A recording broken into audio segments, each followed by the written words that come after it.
I was just building off of your question. Sure. So from this restorative sort of perspective, yes. let's say the C-suite and the perpetrators who are kind of facilitating, whether maliciously or not, the kind of environmental degradation that we're seeing, how practically do you kind of seek to engage in this sort of restorative thing? Because giving some people the benefit of the doubt, there are, by definition, legitimate reasons why one would do harm to the environment.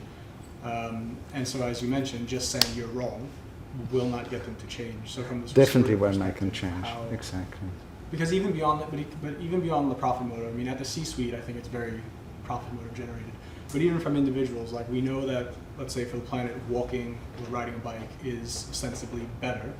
But for example, if you're a carer and you need to bring your child or your elderly parent or whomever to the hospital, you probably won't put them on a bike. So there are legitimate reasons why people might behave as not as sustainably as they could. Sure. I mean, I didn't swim over from Spain either. I took the airplane. But just from like a restorative I agree. How would you? I know it's a good question. It's so difficult because you know the people who are causing so much damage, they don't believe they're doing wrong. So how do we get them to feel what they're doing? And perhaps I can't remember who said it. If your son or daughter comes home and says, "Hey, Dad, Mom, what are you doing for the environment?" That hits home more than a bunch of, climate activists walking the streets and having a demonstration. Because they say, oh, those are all woke people, they're crazy people, they don't know what they're talking about. In 1984 it was just as hot as it is this year. So is it like some way of operationalizing like this notion of like psychological distance, whether that's like social distance, temporality, hypothetical, whatever it might be?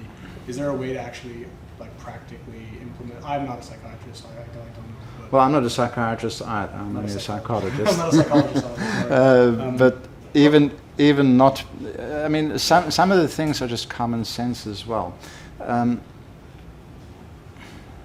How can I say this in a nice way? I would love to change the world, but I've looked at all the people who've tried this in a radical way, and I see they all got stoned or hung or whatever, and are no longer with us.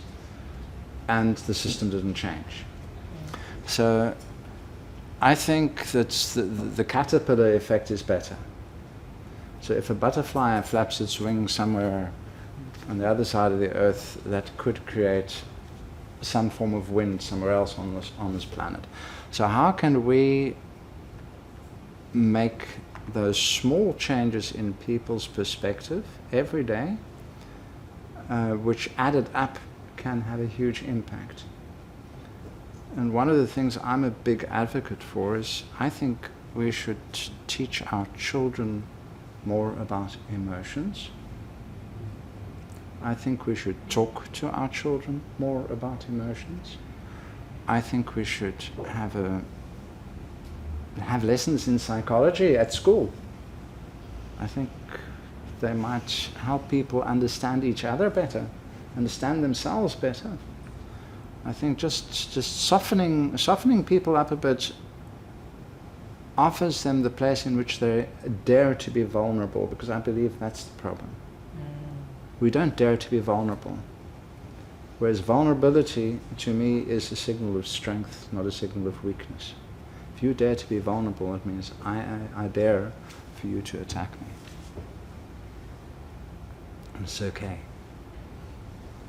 I think these kind of small things, these small changes that we could implement on a societal basis, and I'm sorry, that's only going to have an impact 2-3 generations down the line, but at least it's there.